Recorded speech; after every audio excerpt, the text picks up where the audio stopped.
And just like that, on a Sunday afternoon, we're live, baby. This is the Long Box Punk. I'm Chris. I am the Long Box Punk. He is Rafael Flores Jr. He is Daniel Grimm, and they together make excellent horror comics with Grimmcore Studios. Dudes, I'm stoked to have you guys on the show. Thank you so much for taking time out of your weekend to hang out with a punk and talk about comics. Thank you for having us, man. So much for having us. This is one of my favorite shows. It's one of our favorite shows. Like we send DMs about it and everything. We're very, very excited to be here. Thank you so much for inviting us to your show. Absolutely. If there's one thing that I know, it's that I love horror comics, and the fact that you guys are making and putting more and more horror comic content out into the world, like top tier for me. I know I've done a couple reviews from the Return of Camazotz #1. Also your current Kickstarter for Screams from the Past, where you're revitalizing old like 1950s horror comics to modern colorization styles and getting them back into print. I love what you guys are doing, and I'm here for it, and I want more people that are into horror comics to be into it as well. So everything lined up, and it makes total sense to just hang out with you and have both of you on here. I'm glad that it worked out schedule-wise, that we could get like a total Grimmcore Studio multiple issue Kickstarter thing happening.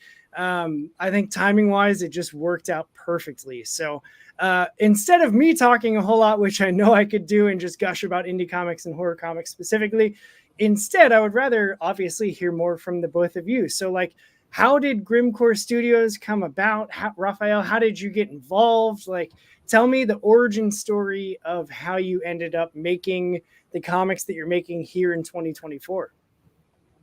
I'll let Daniel answer that question. All right. No, because you created it. Hi, everyone. Yeah. So, hi, everyone. I'm Daniel Grimm, and I am the CEO and founder of Grimmcore Studios, our wicked little enterprise. And I've been working in comic books for 5 to 6 years now. I started right out of high school. I dreamed about making comic books all of my life. I've been a huge fan of comics all throughout my life, and it's almost like my primary language almost. And I just love the medium. I just love the art form. From the first time that I picked up a comic book when I was like 6 or 7 years old to this day. And so I just knew that that's what I wanted to do with my life. So right out of high school, I started working in indie comics, and I started off as an editor. I worked for many years at a company called Concrete Comics, which is a superhero company. And I was editor-in-chief there for a while, and we worked on a bunch of comics. I published I helped edit and publish about, I want to say like a dozen or so comics in that time. Okay. And it was mostly the superhero genre, and I published a couple of my own. And things are going well, but at one point I had kind of, I guess you could call it kind of a spiritual awakening, where I had a personal experience that just really shook me to my core and really changed the way that I wanted to live my life and the things that I wanted to do. And it got me questioning, like, well, what kind of art do I want to make? What kind of books do I want to produce? What do I want to leave behind? And how do I want to live my life? And so all of that, really, Grimmcore Studios is kind of an expression of that. I love horror. I legitimately think, this sounds elitist every time that I say it, but it's true. I love horror. I think it's the best genre. I think it's the genre that has the most to say, the most to explore. It's always fresh. I've never had a bad time watching a horror movie or reading a horror comic or anything. Even when it's bad, it's still pretty good. Yeah. So, and of course, everybody's different, but for me, that's just how I feel about it. And so I decided to start my own company to work on the books that I really wanted to work on and to elevate the creators that I really wanted to elevate. So really the purpose of Grimmcore Studios is twofold. I want to make horror comics because I love this genre, and I want to work with some really cool people. And that's where Rafael comes in. So Rafael, I would like you to continue, man. Tell Yeah. me how you found Grimmcore Studios and how we're the best company in the world. Y'all are the best company in the world. And that's not, me just blowing That's on smoke, your but contract. You have to say that. that's right. I forgot. But no, man. I ran into Daniel a while back. I think I actually honestly I saw him in a virtual panel, probably Mex Americon a while back, Oh my and goodness, you're this was right. when I was just getting started into wanting to write my own comic books, and I heard that he was an editor, and so I reached out to him. I pitched him a couple of series I was working on, and that just got the ball rolling on our relationship and like me wanting to work with him. He was with Concrete at the time, like he said, and we did a collaboration with that. Um, so I basically what I did was when I was getting started writing comic books, I knew I had to start small and do short comics because that's what a lot of people told me. And so I started with the Return of Camazotz, which was originally a 2-page short comic, and then I did a 5-page short comic with Daniel that was Mother Wolf and Cubs. It was another IP that I created, and I entered both of those into Negative Space contest. It's a great place for new writers to kind of hone their craft and get better. And they have contests like throughout the year. It's a really great resource. And I was a finalist in that with my 2 shorts. And so after that, it kind of built up some momentum behind my ideas. And so Daniel reached out to me. We were already in talks for Mother Wolf and Cubs, but he was like, this Return of Camazotz thing we really need to focus on that. He saw a lot more into it than I did, because honestly I was okay with it just being a 2-page short. But no, he saw more into it, and so he asked me to create a series based on that short. We're using the same artist, and kind of developing the idea bigger, making it bigger. So that's what had happened basically. After that, I just started developing the idea with Daniel. We did an outline and just got the ball rolling. I did a lot of research into like Mayan mythology, uh, specifically the Kamazotz character and Mayan hero twins. You can learn about them. They're on Wikipedia and everything. So I kind of took that core element and I wanted to make a horror story out of it. And so we were able to kind of like put in a little bit of like some of the 80s horror movies that we liked, like American Werewolf in London, even things like Dracula and Frankenstein. Kind of mixed it all together, and that's what kind of created the Return of Camazotz. It was a collaborative effort on me, Daniel, and the artists is kind of coming together and just making something that we wanted it to be badass. We wanted it to be cool. This was the first book for Grimmcore, and so I knew it had to be something really cool, something really special. So yeah, I think it is. I think it has been.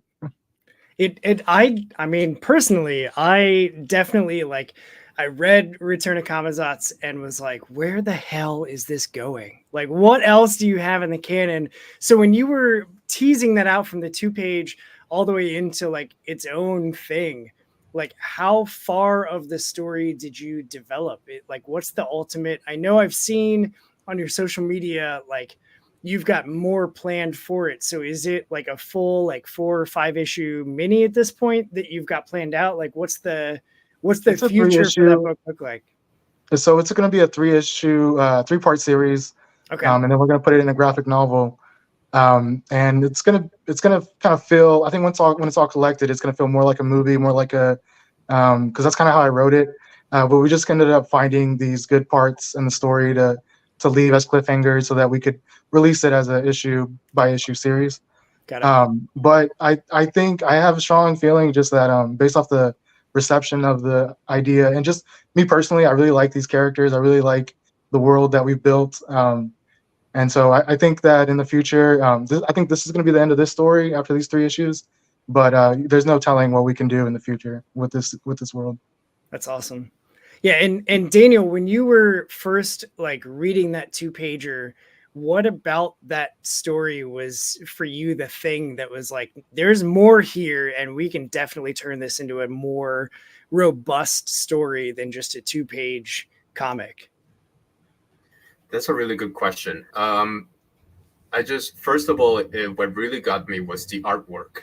And shout out to Azrael Aguiar. I legitimately think, Rafael, you just found basically the next Mignola right there. That guy just has an art style that is so reminiscent of Mignola, but also has kind of a softness to it. And it also has a big, he's really good with facial expressions and we communicate an emotion, but he's also able to create this designs that are so horrifying and just with a unique aesthetic quality. So what really got me with that two pager was the artwork. The artwork was just so beautiful and perfect for those 2 pages, and also the idea of Camazotz, the god, the Mayan god of bats and vampires and blood sacrifice, is something that has been used in media, but I don't think it's been used as much in horror. And in specifically in comics, I don't think that it has been exploited enough. And so the idea of having Raphael developed that 2 page story, which really was just almost like a vignette of a larger story, the idea of seeing him develop those 2 pages into a full graphic novel, I just knew that I needed to publish that. That's when my editor senses and publisher senses started to really go into full gear, because I just saw those 2 pages and I just saw the potential for the full story. And I knew we just needed to make it happen. And now a year later, here we are. So it seems to have been a really good decision so far for everybody involved. That's awesome. Yeah, I definitely like highly enjoyed the first issue.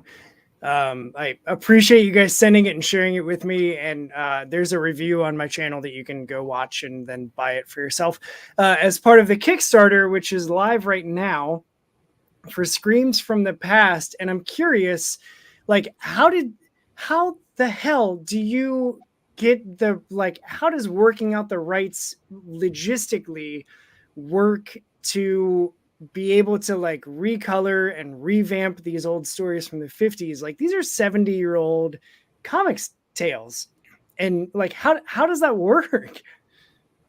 Well, here's the thing. They're all public domain. Everything is in the public domain. And if it's in the public domain, I'm using it, man.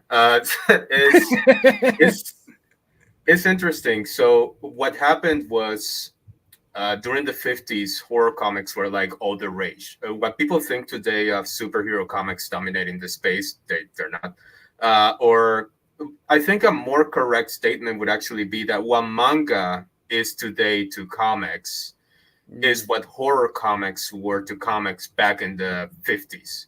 Okay. There were just dozens and dozens and dozens of publishers and series just doing horror, and multiple, millions of copies of horror comics were being distributed throughout all the country. And of course, the main publisher was EC Comics, Entertainment Comics, which, they were doing Vault of Horror. They were doing all of these Tales from the Crypt. They were doing all these very iconic series. But you also had people like Harvey Comics, who were doing Chamber of Chills, which is one of my favorite series of all time. They were doing Witches' Tales. They were doing Tomb of Terror. They were doing all of these different series. You have publishers like Beware and Trojan Magazines.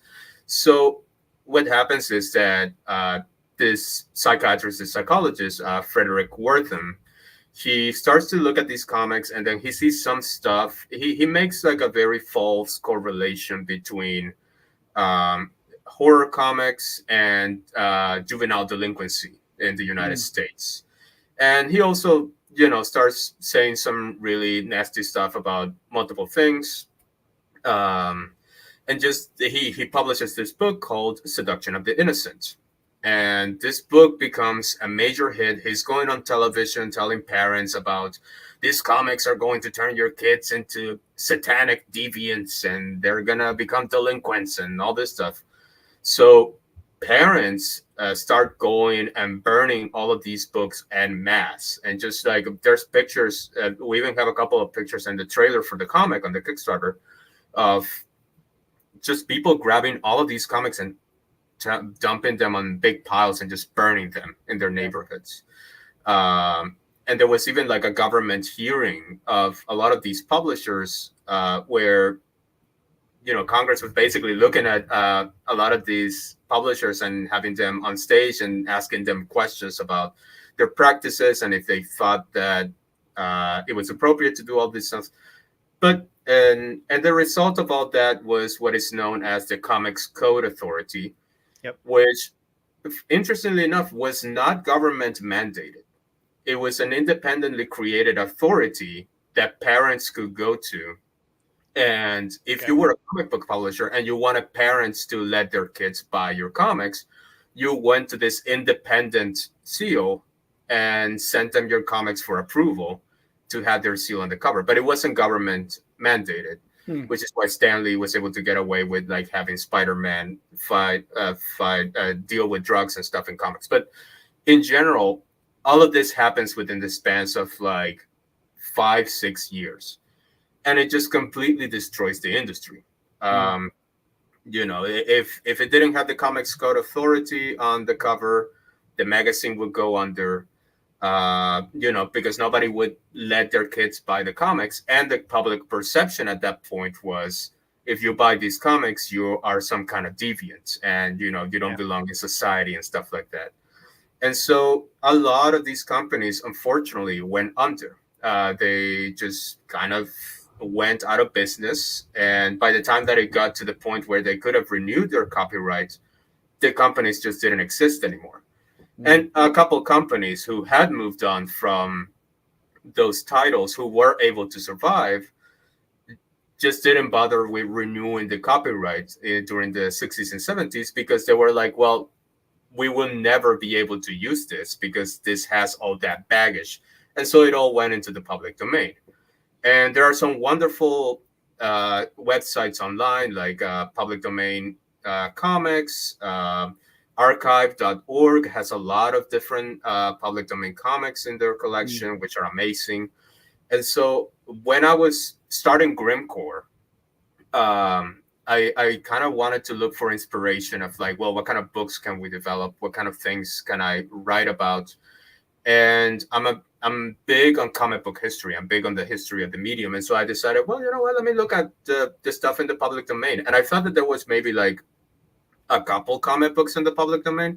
And it turns out that there's like literal hundreds of comic books, of horror comic books in the public domain that you can go read right now for free. Part of the problem with that is that these comic books were often comic books that were published in 1952 or something like that. Yeah. And there haven't been any reprints of a lot of this material. And a lot of the material that's online is scans of those original comics that just look, you know, because of the wear and tear of time, they just are all trashy, you know, like the pages are yellow, the colors are off. And also the printing techniques of that time period also didn't lend themselves too well for preserving the comics in a good condition. So that was the main reason why I decided, well, you know what, let me take a few of these comics and see what they would look like if we remastered them. And so that's how I got in touch with Alejandro Zamada, who is our wonderful graphic designer and artist. The man behind, he's the real hero of this project.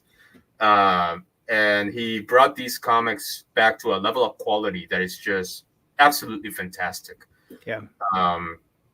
And yeah, just to give you like kind of an idea of how many comics are in the public domain, before releasing this one issue, I read through 124 issues of public domain horror comics over the last year to curate like which ones were the most interesting.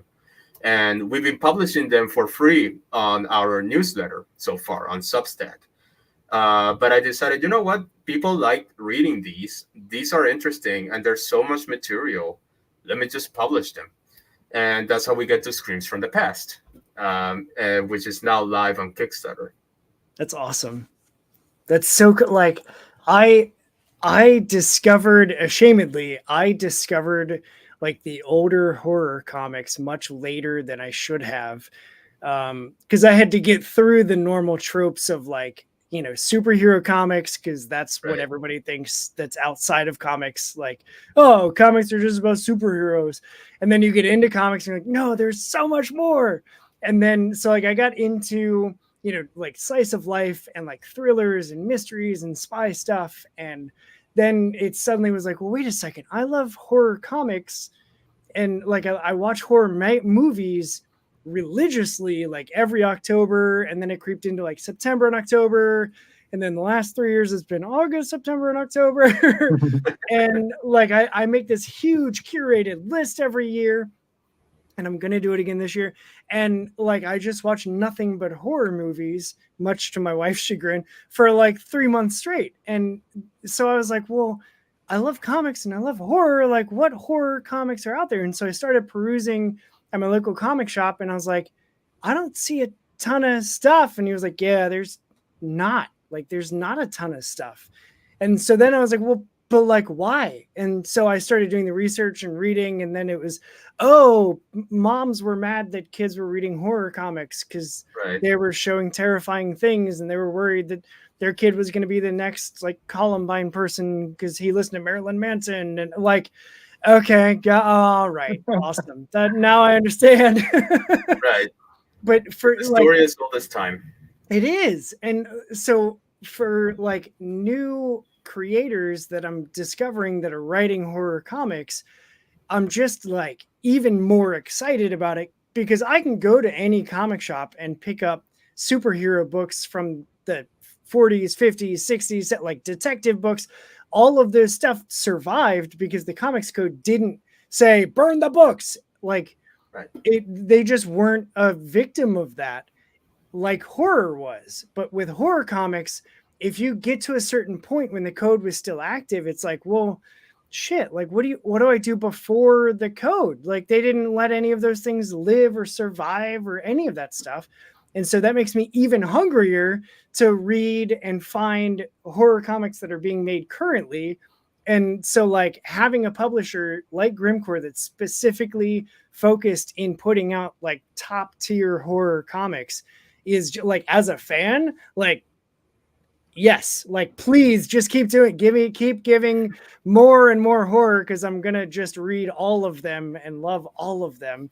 And so with the Kickstarter, I think it's great that you've got Return of Camazotz as an add-on, so that people, if they may have missed it, can like get these very old, like the 50s revitalized stories. And also like, here's current horror that's happening right now that we're putting out. I just think like it's a match made in heaven for this Kickstarter. So Yeah. I like, as Rafael, as somebody that is making the current horror stuff, like, were you one that knew and had read like the older horror stuff? Like, where does that influence or inspiration come from for you to like want to do horror books? Well, I think my inspiration of horror comes from mostly from horror movies. Growing up watching a bunch of those as a kid, I like you. I didn't really discover horror comics until much later as an adult. And I think characters like Batman and like his rogues gallery and how they're kind of like almost like horror characters in their own ways. I think that led me into like kind of like gothic kind of stories. I remember reading Sandman and those Constantine, Swamp Thing, like those kind of Vertigo books. Yeah. I was really into those, and that was whenever they could start exploring horror again. Because I think if you think about it, like we've only had the Comics Code, but like, it hasn't been here for probably about 20 years, I think. Like we just got rid of the Comics Code, so there was like, you know, a revitalization nowadays of horror comics. Thing like Colin Bunn, I think he does one, and Steve Niles. So there's people out there doing them now, and it's really great. Walking Dead, Robert Kirkman. There you go. That's one that I definitely read, and it was very influential, very inspiring to see that black and white comic do so well. Yeah. So yeah, I mean, that is kind of probably what is like what led me into the horror. But I've definitely, after, you know, hearing about Daniel's love of the history of the older comics, I definitely gone back and read some of those. I grew up watching like Tales from the Crypt already, so I went back and read some of those that he shared, and they're really cool, and they're public domain, so you can use these as inspiration for your own stories if you wanted to. And so I think it's a great resource to go out there and discover these comics. I think the history about how Daniel explained it all. I think that's very interesting to me too, because if you think about it, comics was almost neutered for like centuries, like for a long time. It was you couldn't tell these kind of stories. I remember reading like what the code said. You couldn't have like vampires. You couldn't have people doing bad things. Like that's just normal. People do that normally. So right. It made everything get super washed down, and it was just for kids. And I think that's what they didn't understand, was that comics medium isn't just for kids. It's for everyone. Adults can read comic books. Kids can read comic books. It's about parental guidance. Yeah. And so, I mean, I think I think about that, and it makes me think about what would the comic book industry look like today if we didn't have that? How far advanced would have the comic book industry grown? It would have changed, and I think we probably wouldn't be losing to manga right now. You know what I mean? Because I mean, we would have been making this cool stuff that they were making. They were allowed to do it. We weren't. So yeah. I know manga is another thing. Like Junji Ito, yes. he was one of those guys that I discovered in college, because you go to your comic book section and he's there. It was like a collection of short stories. Mm-hmm. Those are really inspiring. I love Junji Ito. So I would say movies and like manga even, and just some of the more recent stuff like The Walking Dead. Yeah. That's good stuff. Daniel, what about you? Like, was it always movies? Were you aware of the horror comics, like growing up, that you suddenly were like, I need to do a thing all about comics? You know what's funny is that I came into horror pretty late. I actually came into horror like at 21. I didn't used to watch horror movies at all. Okay. And then I started hanging out with some friends who have become kind of like family to me. And 1 year for Halloween, we decided to get together and just like have like a horror movie marathon. And they introduced me to horror. And I remember this distinctly.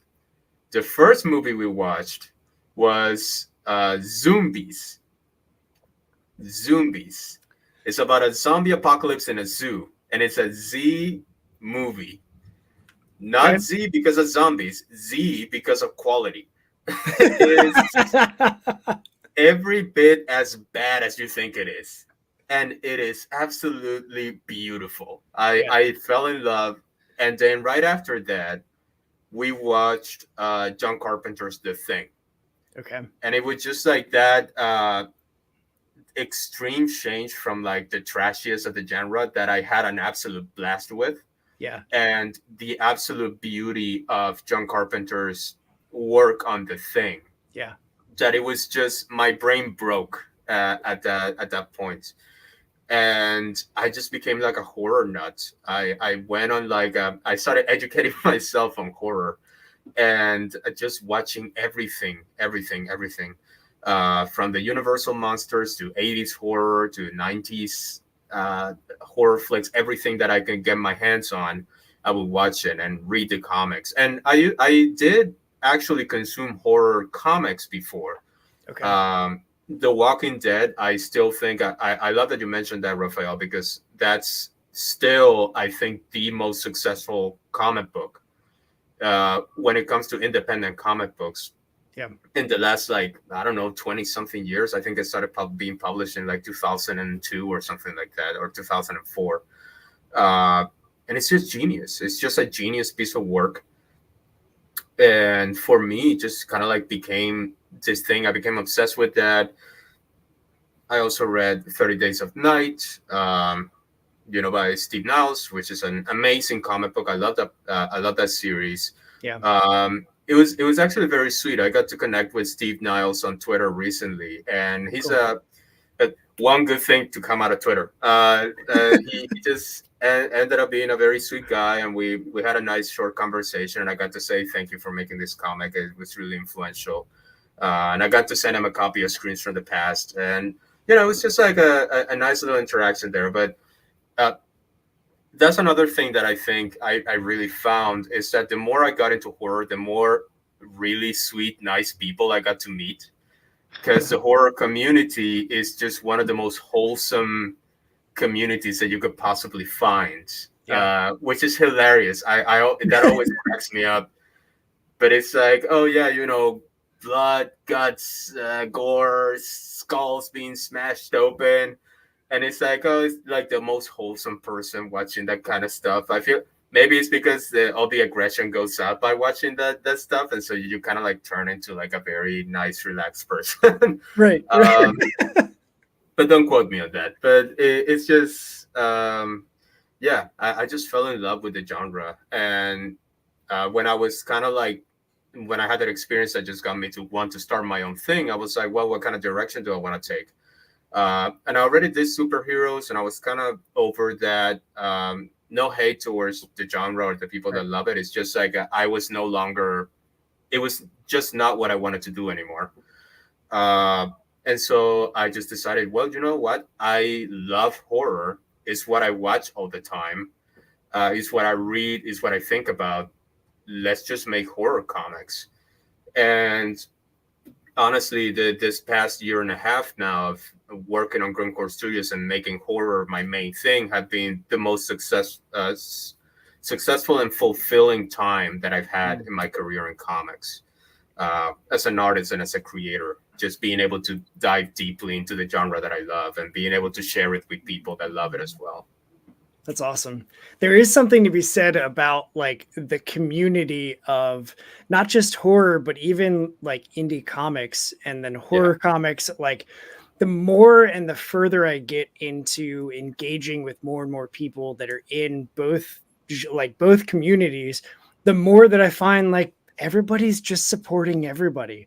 Like there isn't that weird, like, well, I don't want you to be successful because I want to be successful. It's like, hey, you just hit a milestone of like, 50 subs on your YouTube, or like you just sold, 100 copies of your book. Like, that's awesome. And there's complete strangers that are just like rooting each other on. And I find that a lot once I started a show specific thing on Threads, where it's like, on Threads, we're talking comics all the time. And the comics community that's there is insanely supportive. Like I'll post something of like, I don't care.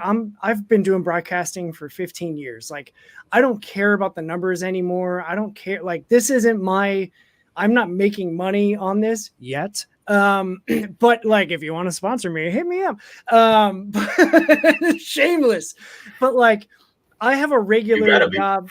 You have to be, but like, I have a regular 9 to 5. You know what I mean? Like the download numbers and stuff of people that are just starting out in podcasting or whatever. And they're like, oh, I've X number of subs or X number of listens or downloads or whatever. Like, nah, that can be, I went through that phase like 20 years ago when social media was starting, and I was in college and I was like running social media stuff for my bosses who were, 2 decades older than I was and had no idea how any of this stuff worked. And I was like, I don't either, but I'll figure it out.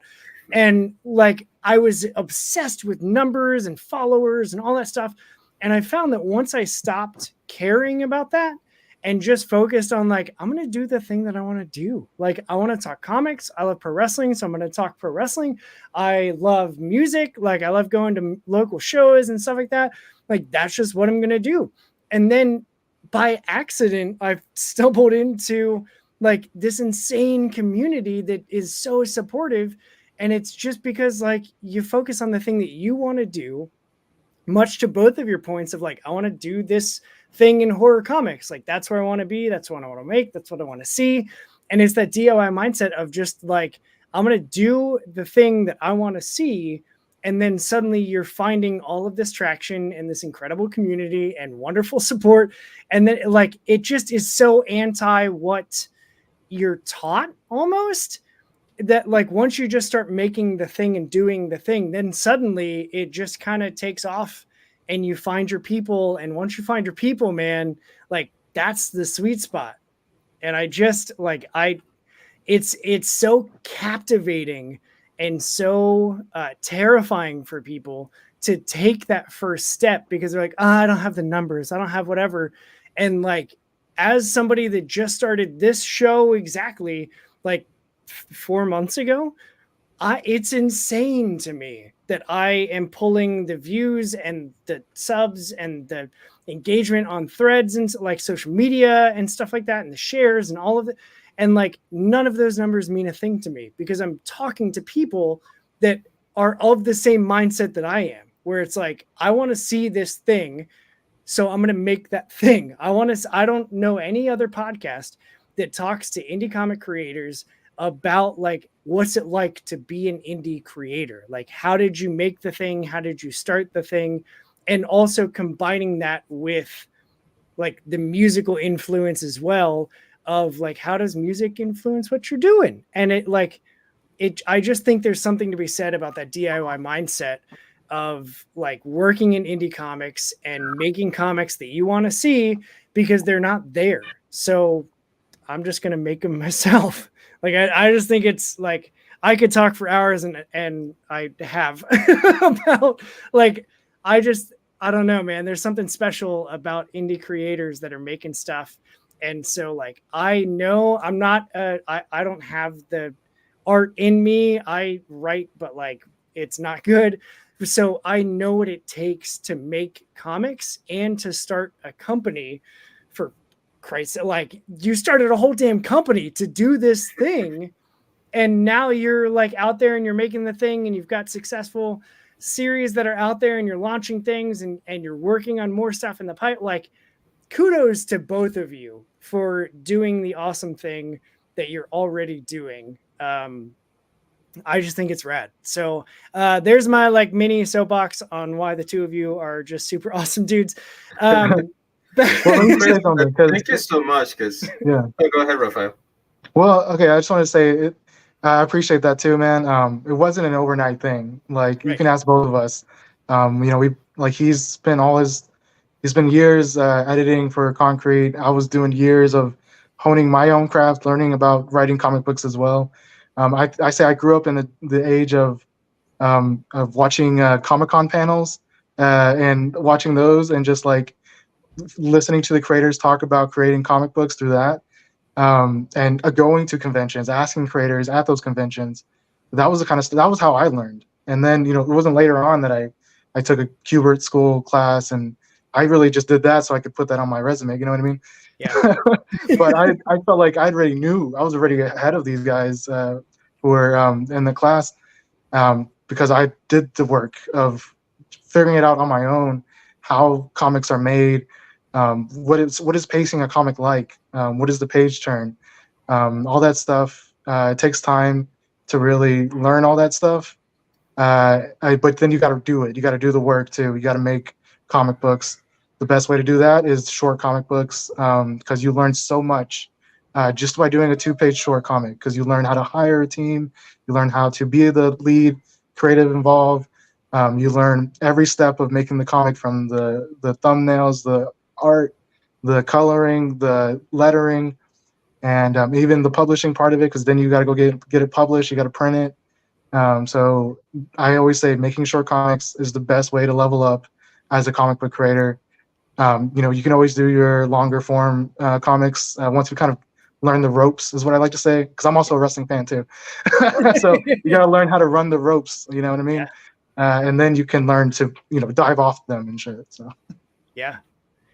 So you mentioned, and somebody sounded off in the chat here, you mentioned negative space. How did you find out about that? Like, what is that? Just like an open call anthology thing that you found? Like, how does that work? I actually found it through Daniel, because he was a finalist as well with one of his scripts. I saw that he was a finalist, and so that was how I heard about it. It's run by Nawel. I forgot his last name, FA or something like that. A really cool dude. He cares about writers and uplifting voices, and his competitions are just probably the best. They're really one of the only resources out there for comic book writers who write scripts and want them to get looked at by professionals in the industry, and get judged on them, and get awards if you can win them, or even just get the feedback notes. The feedback notes are really great. So I always say pay extra for the feedback notes. So yeah, it's a great contest. Negative Space, check them out. That's cool. And And Daniel, if you ever want, yeah, and if you ever wonder if going to that contest will make something happen, I found Rafael through the contest, through him being a finalist on that contest.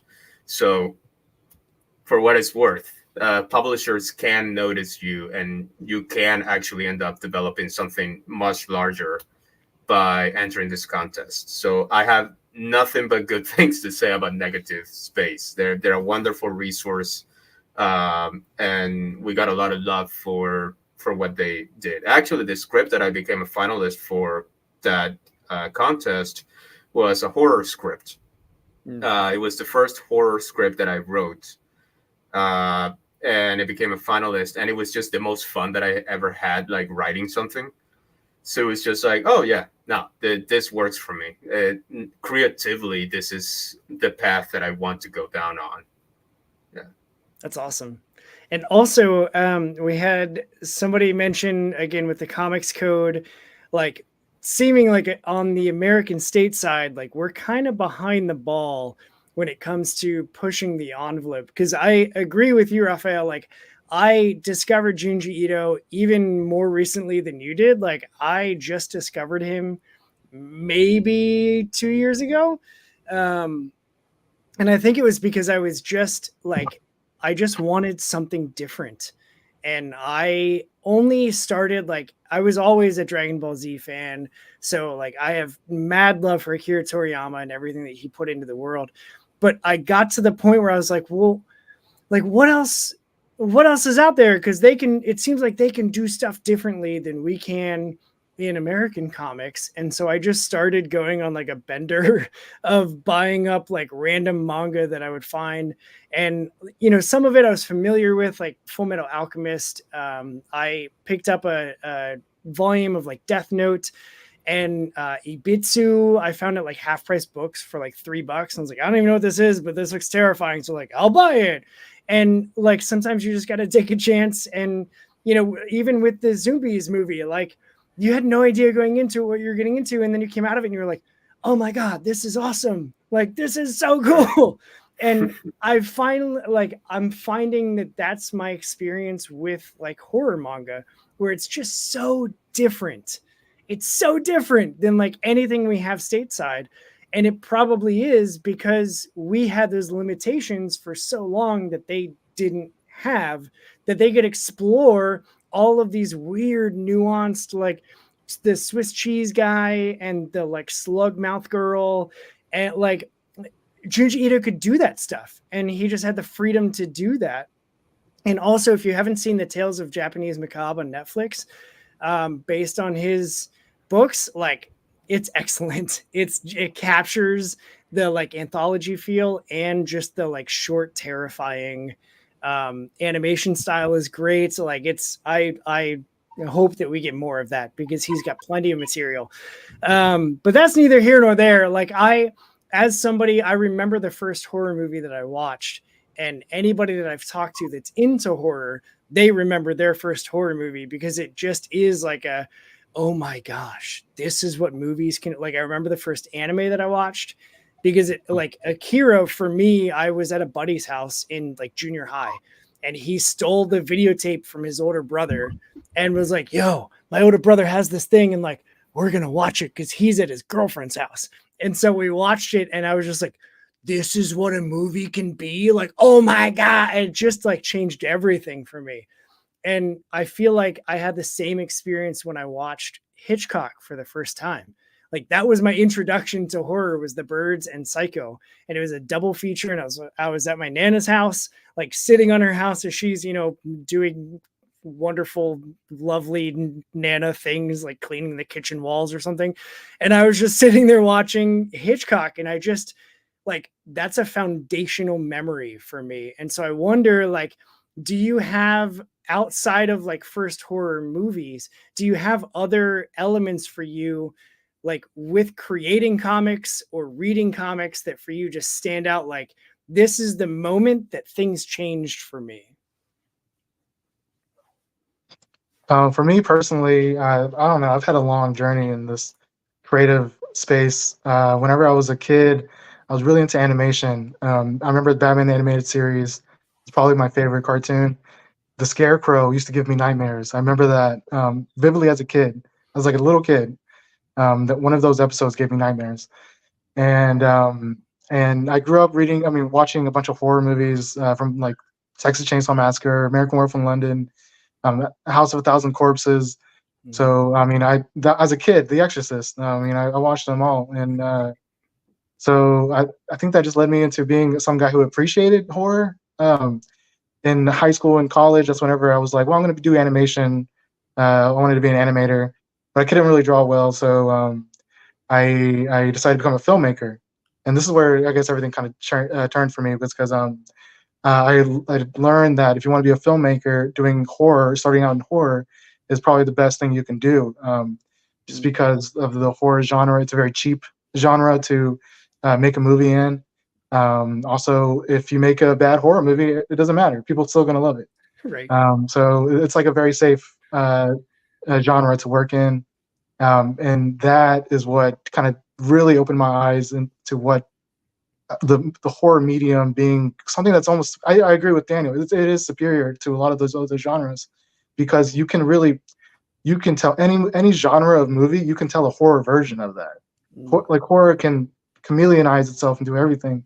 And it's just an amazing genre. It lets you put things that only people think you see, or people that maybe some people see ghosts, right? Some people see spirits, but you can't really prove it, right? Horror movies make that stuff real. Something that is real to someone else, it makes it real to everybody, and that's, I think, is the real power of horror, making even like religious horror. I'm really big into that.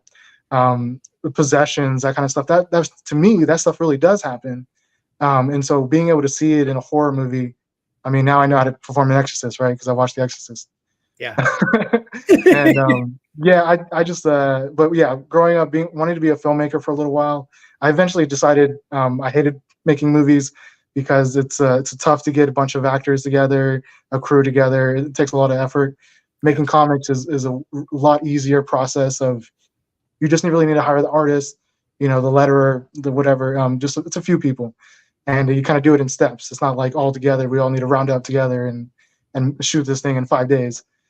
So yeah, that moment, going to film school for a little bit, and realizing, you know what, I can make cool comic books that could get later on in the day. Later on they could get made into movies. I don't got to make the movie. Someone else can do it. They can just give me a check. So right, that's the dream. Yeah. Daniel, what about you? Did you have like a pivotal turning point? I think for me, I always read comics. Like as a kid, I read a lot of like old school Marvel and DC comics, like 80s and 90s stuff. But then I feel like when I was in high school, I fell off of comics for a while.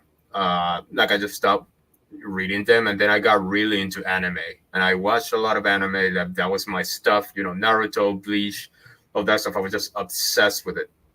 And then when I was in high school, I got an issue of The Strange Talent of Luther Strode, which is an Image Comics title. Yeah.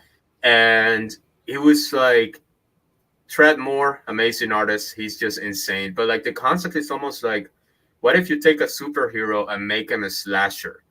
And it was just like the violence was over the top. It was so grotesque and gory and amazing. And I didn't think of it as horror at the time. Now looking back, I feel like that's part of my DNA. Of because that was the moment where I was like, wait, comics are actually pretty dope. Let me get more into this. And so I just went on a binge read of Vertigo, Image Comics. I'm a huge Image Comics fanboy. I love everything by Image Comics. People like Todd McFarlane, Robert Kirkman, those are like heroes of mine for the stuff that they did. All the Image founders are really. just being able to decide, actually, we don't want to work under this corporate structure that doesn't take care of creators. We want to do our own thing. Yeah. And just coming up with some of the best comics ever made. It's just genius to me. Such a punk rock, awesome story of success. And then you got stuff like Vertigo Comics, which is just, I think is some of the best things to ever happen in comics. DC canceling Vertigo is one of the reasons why I'm like, yeah, corporate comics don't seem to be the way to go. Yeah. Because that was the best stuff that they were putting out. And then they replaced it with Black Label, which just puts out like a new Batman book every week. It's just like, come on, man. Yeah. But yeah, they got Sandman, they got Swamp Thing, they got Constantine. Supposed to say Constantine, we all say Constantine, right? They got all these amazing stories that were adults, that were interesting, that were poetic. And that just really shaped the way that I looked at stuff. So like stuff like Brian K. Vaughan's Saga. I have a massive Saga compendium in my shelf. Yep. Why the Last Man, all of those titles. And manga, manga became like a huge thing. I would say more recently, stuff like Berserk by Kentaro Miura and Chainsaw Man were two manga that I read recently that just really changed my whole perception of what manga and comics in general can do. So it's just like the level of artistry and care and human narration. There's a lot of human emotion. I feel like people always think of manga as like, well, it's the uncensored, there's violence and action and nudity and this and that. But I feel like a lot of people miss the fact that manga is very successful because it tells very human stories. Yeah. And stuff like Berserk and Chainsaw Man are stories that from the surface look very much like, shock value. But when you get down a little bit, you realize that they're telling these absolutely beautiful stories about what does it mean to be a human. How do we have relationships with each other? How do we connect with others? How do we become better people? How do we grow from adversity? And that combination of those factors of the grotesque and the action and the out there stuff with more the in here, intimate, loving things. I feel like that's a very powerful contrast that I found in manga, that I still find in manga, that I'm very attracted to in general, that I find to be very interesting. So those are some moments for me that really shaped kind of like my comics DNA. I know, speaking of like luring you in almost with the premise of one thing and then delivering relational and like humanism, One Punch Man, when I first like found that at the library, I was like, oh, check this out. Like, I'll just flip through it here in the library at the table and see if I like it. And I ended up reading the entire first volume in like 20 minutes because I was like, this is so, oh my God. And like, I checked out like the next 5 volumes after reading the first one, like just sitting there in the library, because it was this over the top action and like the unexpected, like that dude's the One Punch Man. And then what kept me was like his relationship with the people that ended up being introduced and coming around him that were like, dude, what are you doing? Like, why are you destroying all of these people? He was like, 1,000 push-ups, 1,000 sit-ups every day. That's how I got strong. And it's just like, how did like the relationships in that story are what kept me coming back, because it was like, okay, he can do all of these things and he has all of these other warriors that want to emulate and be like him, that he's being like, no, you really don't. Like, you, that's not what. And it was the action and the over the top like villains that, you know, showed up to fight him and take him out, that he just like single punch KO and like, all right, well, we're done now, see ya. Like, so Right. laissez-faire about everything. That for like that triggered the like action fan in me, but then the rest of everything is what kept me coming back to that series, because of the relational stuff. And I feel like with comics, it's a very unique medium where it can like they say, don't judge a book by its cover, but like comic books have that unique ability to show off the very over the top, like either action or like superhero stance or whatever on the cover, and that'll entice people to pick it up, and then when they read it, it's like, oh, there's so much more here. And that's for me like what comics do well. Like Return of Camazotz isn't just a horror tale, like it's a tale of two brothers that are figuring out how to be brothers again. Like who that has siblings hasn't experienced that same tension of like, quit being an asshole, like we're in this together, man, like come on, dude. And so like that for me resonated, and it was like, well, how did they get into this mess, and then how are they going to get out of it to get like, are they going to still, is their relationship going to be better, like what is going on here? And so I'm excited to know that you've got the three issues planned for like what's coming next, because I need to know what happens next like, with the brothers. Like the Kamazotz issue is one thing on its own, but it's the relational aspect of it, set in a like the Mayan mythology and the dark and the bloody and the horror images, that like that's fun for me as a reader.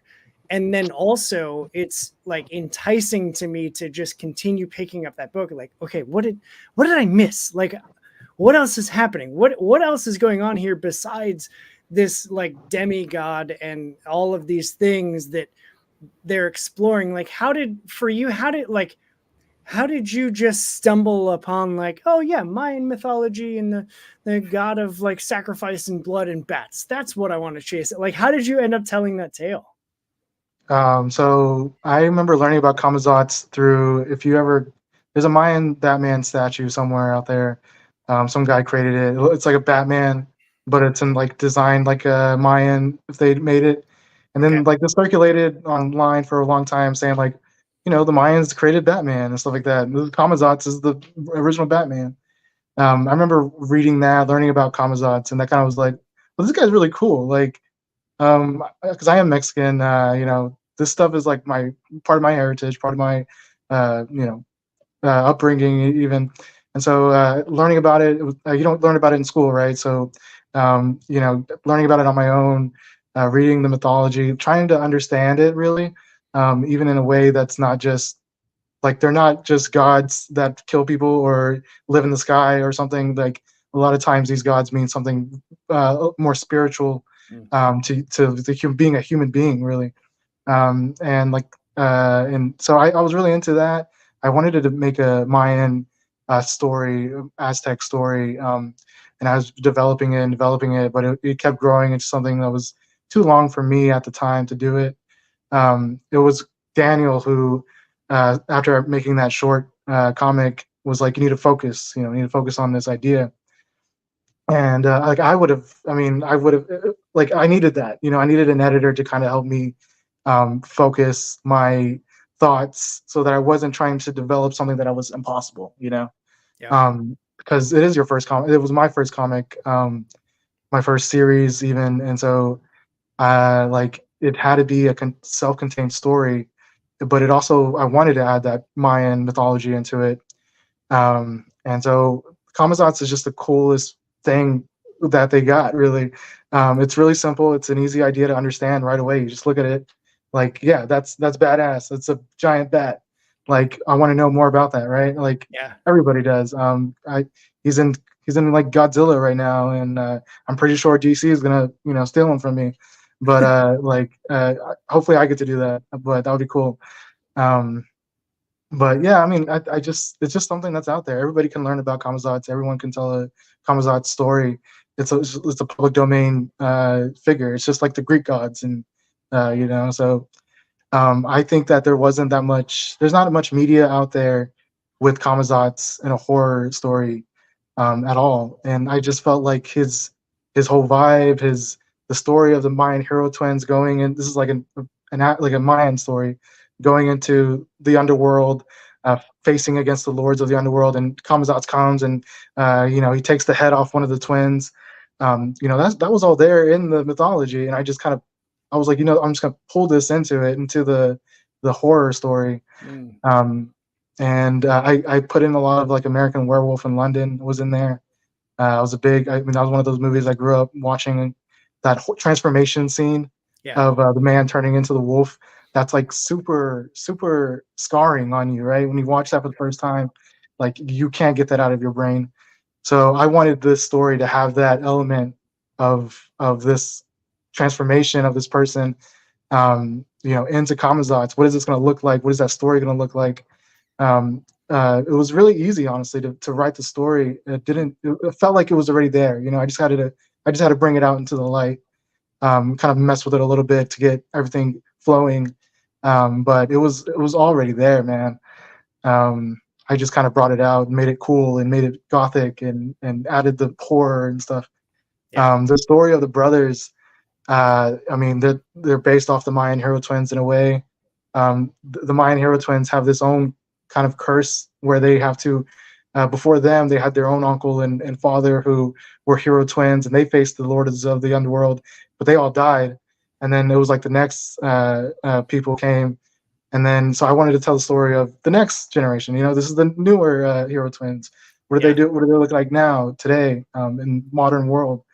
And the idea of this is a curse to them, these two twin brothers, like this wasn't something that, like, it's not just something that just happened to them. This is a curse, like a generational curse.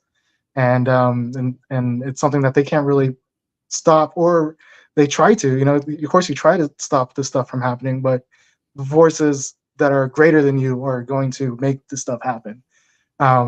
So Victor, can I spoil it a little bit, Daniel? Or no? He's only if the amazing people watching will go buy the book. Pretty please, everybody. It's your support that helps us make the thing. So can I spoil it? Yeah. Okay. Yeah. All right. Well, like, one of the brother dies. That's really sad and tragic and stuff. But like, doing that, it builds the Victor character, the one that's having the issues with his mother committing suicide. It gives him a dilemma now, because like his brother's gone, his mother's gone. He's at the lowest point in his life right now. But he resents what his mother did, right? So can he do it? Like, this is the setup that we're building in that first issue. Does he have the strength to do what his mother did in order to stop from becoming this monster god? And so, yeah, that's the idea of the story. That's the whole conflict of it all. But you got to read it to really understand it all. And there's going to be a lot of twists and turns that people aren't going to expect, and I did that purposefully. Like, what I learned when writing, you got to really be able to, every page turn, you got to like kind of twist your audience. You got to really change it up. You got to take a left turn instead of a right turn. You got to do that to keep yourself on your toes, so that you don't know what's going to happen next while you're writing it. But whenever you get there, you know what's going to happen because you're like there at the moment. And so like, okay, this is going to happen, and this is going to blow everybody's mind whenever this happens. So I don't want to spoil too much of it, but go read the first issue and make sure you buy the second issue when it comes out, because you're going to get your mind blown even more. The second issue is going to be great. People are going to really fall in love with these characters, even more so. I've been really enjoyed the praise that we've gotten for the first issue. People have really said that they love the characters and the bond of the brothers. And this is going to continue, and you're going to see some of the other characters come in and their bonds deepening. So yeah, you're definitely going to want to check out the second issue. It's going to be very beautiful, very great, very horror. So it's going to have all the elements and even more. And Azrael's doing a great job working on that too. So awesome. And the second issue, yeah. When is that second issue coming? That's this fall, right? Yeah, it's this fall, October 1st. Perfect. Yeah, go ahead, Daniel. I was just going to say, if you guys are on the fence about reading this comic, imagine if Dario Argento went to Mexico on vacation and smoked a bunch of peyote and decided to make a horror movie. that's the Return of Camazotz. Psychedelic horror imagery inspired by Maya mythology with a very human story at the core of it all. Definitely check it out. It's a beautiful book, and you can get it right now actually on Kickstarter, on our current campaign, and the second issue is going to be dropping this fall. So we hope that you will check that out. Definitely worth it. It's also available on Amazon, Barnes and Noble, and Global Comics if you want to read the first issue. Well, I know fellow horror comic Ben Soto, you've hooked him. So if he's in, I think anybody else is going to be in. Also, thanks for tuning in, man. So with like horror, let me see. I got excited and distracted. This is what happens when I do live stuff and people actually show up in the comments. So with the Screams from the Past, is this issue 1, like, is this going to be an ongoing thing that you're revitalizing a bunch of the old ones, that it's going to eventually be like a series of re-released classics that have been revamped, or is this just like a one-off? Like, what's the plan for this series? Yeah, the plan for the series is to make it a long-running thing. I would like to make it some kind of a project where we just regularly bring back these comics, and we just make them, bring them for a new generation of readers to enjoy. And also, we've gotten some sweet comments from people who grew up reading these comics and who are like, hey, I used to read these comics when I was a kid, and my mom didn't like it, and it was a whole thing. But it's really cool to be reading them again now on Kickstarter, to be able to get these books. And I'm approaching it as kind of a curator and a historian at the same time. I really want to bring these comics back for the historical value that they have. I think that is as important to preserve these comics and remaster these comics as it is to restore art and to restore films and to preserve them for future generations to enjoy. Yeah. I think it's part of the history of comics. It's part of the history of horror, of culture. I mean, these are the comics that John Carpenter and Stephen King and all of these people were reading when they were kids, and that really influenced them to make the things that they did. So it is going to be an ongoing series, and Kickstarter is just a way that we are able to get that project out there for more people to enjoy, for more people to read. And it's the way that we're able to offer kind of like exclusive things to make it more of an experience, more of a unique experience. Yeah. For example, we're reprinting a remaster of the cover of the first American horror comic, Eerie Comics #1. And we're offering that as one of the rewards for people. What the poster that we are offering in the Kickstarter with pretty much every reward is a remaster of a cover from Chamber of Chills, which was also used by the Misfits as the album cover art for Die, Die, My Darling. So there's a lot of very iconic art that is out there that has been used for other things. And we're kind of bringing it back so that people can enjoy it. And we are planning to make it like a long-running series where people can discover these comics for as long as people want to read them. That's awesome. Yeah, I'm sure with having read 120 plus stories, there's plenty of options out there to just continue to expand.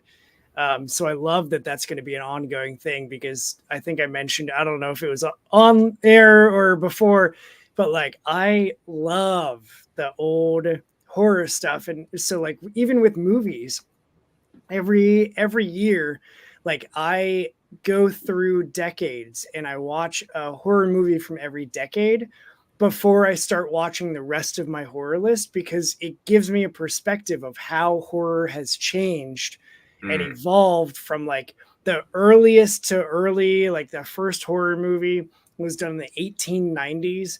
Like, it's just a 6-minute little, silent short. but even that has like supernatural and haunting images where they were figuring how to overlay film. And as somebody that has a broadcasting background, like, and went through the broadcasting school, I understand technically how they were doing that stuff. But seeing them do that from over 100 years ago, of like just pushing what film can be forward, I don't feel like horror gets enough credit for all of the updates and upgrades and adjustments and all of the things and techniques and like framings and intentionality that horror utilizes that that have been adapted by every other genre of movie. And so it's really cool to, as a horror fan, to do that decade movie watch through.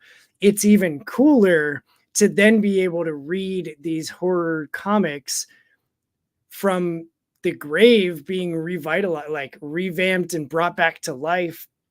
And they look so freaking clean. Like they look so good. And like reading The Man with the Broken Neck, it was just like, God, this is so good. Like everything about this is just, it hits a weird nostalgic thing because art just looked different in the 50s than it does now. And also like the way that they're portrayed emotion in like facial features, and even like what they found to be horrific was different then than it is now. And I just love like finding those tales and sitting in that horror and just like taking my time and reading through the books. So the fact that it's going to be an ongoing thing is just like, I'm excited to get Screams of the Past #1 in my hands, but then also like the ongoing series of that to continue, because I think that just the rediscovery of those older stories is something that's really special. And I just think it's awesome that like you had the initiative or the thought to be like, yeah, they're like, these are the things that we need to just bring back because it's worth revisiting, because you can't find, like, I've even gone to like antique stores and there's one that's like 20 minutes from my house that I go to more than I should, because they have like comic vendors, and a lot of those vendors have some of the like 70s and 80s books, but it's a lot of the like flash and trash stuff that was just like, who cares about it? And every now and then, if I'm really digging and I've got like an hour to dig, I'll find some of the older horror magazines, like even like the old Vampirella stuff from the 70s. Finding those is just like exciting to me, because I'm like, man, these are just like, I have such a love for horror that it translates into comics, and it's completely different and also so familiar at the same time. And I just like, I can't gush enough about those old horror comics. So I just appreciate like the fact that you're taking the time. Like, how does that even, technically speaking, how does that work for bringing something out of the public domain and then like reworking it, recolorizing it? Is there additional like graphics work that goes into it? Like, how does all that technically work? So that right there, that is all Alejandro Somada, and I honestly think the guy deserves an Eisner Award for the work that he did with this, because if you look at some of the original scans, they look so bad. The quality is terrible. The color is faded. The line work is just all over the place. It's bad. And there were actually like even mistakes on the lettering and the coloring and stuff, because, you know, it was back in the day, they just didn't have the tech. Yeah. And so one person would be wearing like a blue shirt in one panel and then like a red one in another, or like somebody would be named Meredith and then on the next panel they're Mary. So like there's stuff like that, just mistakes that would happen a lot, besides the wear and tear of time. So what Alejandro did, and he explained this to me, I kind of let him do his own thing, because I'm a very hands-off editor in a lot of ways, where I'm like, hey, you know, as long as it's cool and it looks good, just do whatever you want, and just get the thing done with as good quality as you can, and, you know, have fun. So that's kind of what that's what I would tell my guys: have fun. If you're not having fun, it's not gonna come out well. So like Alejandro basically took these scans and he cleaned off all the color. He took out all the color from the scans and left them with just the inks. And in some cases, he had to ink them again. Some of the parts of the comic. And then once that line work was done, he did the color from scratch using the original comics as a base. Okay. And it's easier to do that because one, you had the basis of the original comic to guide yourself. Okay, so this is the color tone that they were using, and this is the schematics of what they were trying to do.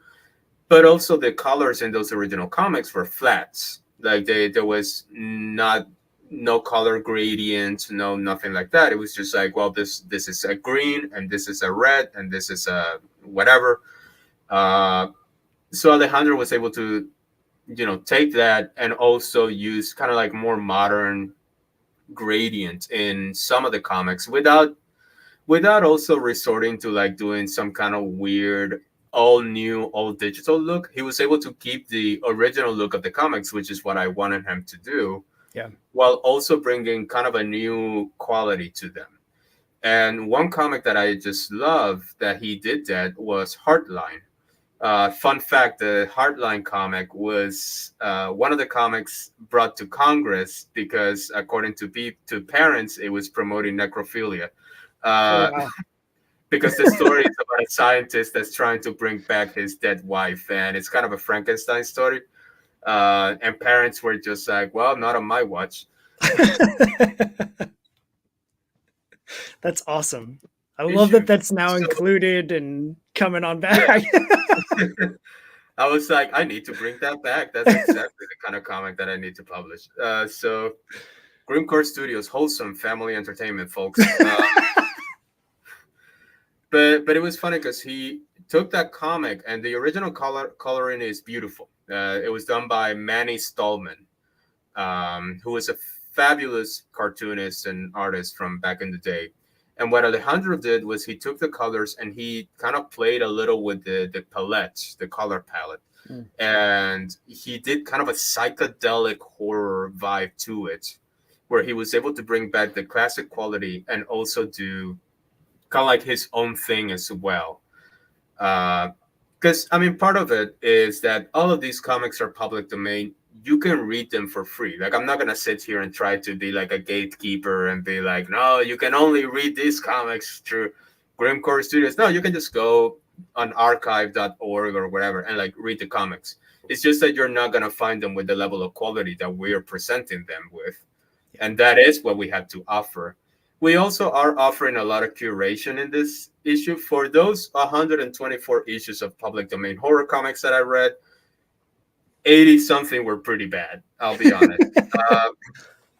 Also racist, because, it was the 50s, not a particularly progressive or equalitarian time period. So there were a lot of racist depictions of Black people, of Latin people, a lot of stuff that is not okay, and obviously I would not want to republish that. Right. But the gems that were there of like the really good horror stories that are gruesome and cool, and also that have something to say about horror history. Those are the stories I really want to bring back. So that that's what Screens from the Past is offering to people. It's not just hey, we found these horror comics that you haven't read, here are they, but also like, hey, among all of the stuff that's in the public domain, we found the very best ones, and we cleaned them up and we remastered them, and we are presenting them to you in a new format. Yeah, I think that's great. And so does Tate. Really cool that you're sprucing them up, but then also letting people know that the originals are out there. And I know, like, personally, once I get Screams from the Past and then knowing that they're on archive.org, like I'm probably going to pull up the originals as well, just to be able to look and see. Like, I know you've got the previews of like here's the original scan, here's the new page, here's the difference of the two. And I love seeing that because then it shows off the artistry and the care and the curation that you guys are putting into Screams of the Past to really make it the best possible reading experience that anybody can have with these stories that are 70 years old. So I love it. I'm a huge fan of it. I am here for it. I also am out of notes and questions. So before we end things officially, the last thing that I always like to do with any DIY creator is just give both of you a space to say and share anything that you've got on your minds, on your hearts, that you want people to hear from you. Because this is a platform that can be utilized, and all I'm trying to do is signal boost fellow creatives. So I'm going to shut up and let the two of you talk. And it doesn't have to be about the books. It can be about your books. It can be about cucumbers or whatever. Content doesn't matter. Like, this is an open forum. I haven't been blocked yet by YouTube for doing anything. So have at it. Share whatever you've got on your minds. I'll let the two of you fight to the death to figure out who talks first. I'll go first. But I'll just say, check me out at Camazotz Comics on social media. I'm making a bunch of stuff. Return of Camazotz is just my first series, but I'm making a bunch of stuff on there. And so follow me. Also, I'm going to be doing our first convention next week on Saturday. So it's Texas Latino Comic Con here in Texas, in Dallas. So come check it out. There's going to be live Lucha Libre there too as well. It's a great show. There's a lot of great guests. So check that out. It's going to be the first appearance of the Return of Camazotz at a convention. So you'll get to meet me and you'll be able to get a copy signed.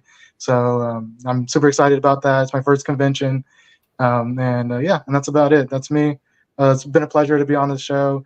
I really appreciated the review you gave the Return of Camazotz. It was an amazing review. And so when you asked us if we wanted to be on, I was like, hell yeah. So super happy to be here, and I'll be back definitely. So awesome. Daniel? Yeah, thank you so much, Chris. We truly appreciate being here on the show. I think it's wonderful what you're doing.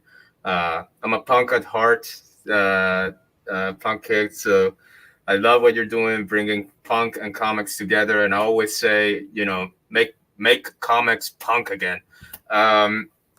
So yeah, guys, Grimmcore Studios, we're a horror comics publisher. We're independent. We're underground. We got a campaign right now on Kickstarter for Screams from the Past Forbidden Horror Comics. Bringing back these public domain horror comics with a new level of quality. You can get also the Return of Camazotz in the campaign. And you can get this t-shirt. I don't know if you can see it. You can get the t-shirt.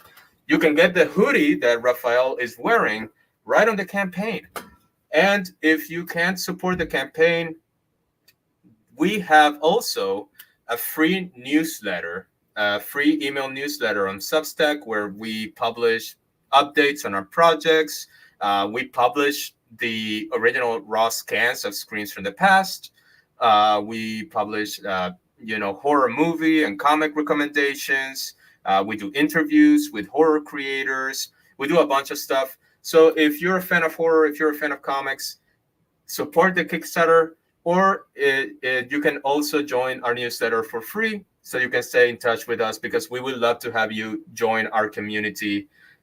Because if you're watching this show, obviously you're a cool person and we like cool people. So thank you so much again, Chris, for having us on this show. Awesome. Last thing, and this is a new thing, I want to take a screenshot to use as the YouTube thumbnail. So you can pose and we will do the thing. Here we go. Awesome. I think it's fun. Cool. Well, that's going to be it for this interview. If the two of you could hang on after I end the stream officially, I've got some logistical stuff for you. Sure. But all of the link for the Kickstarter, the link for the majority of their socials, and all of the happy things that you can click on or tap on or whatever, depending on your device of choice, are all in the video description. So go there. I'll make sure to update it with your Substack because I don't think I have that listed, but I'll make sure that gets updated as well. And then we'll be in touch for the special thing that's coming in October. So that's going to be it for this interview with Grimmcore Studios. Both Rafael and Daniel have been incredible people to talk to, and I appreciate both of you hanging out with me. And what's a good podcast without a closing line? And my line is, that's going to be it for this interview, punks. Now go do the good thing for you and read some indie comics. We're out of here. Until next time, we'll talk to you on the internets. And we end it, and we dance until it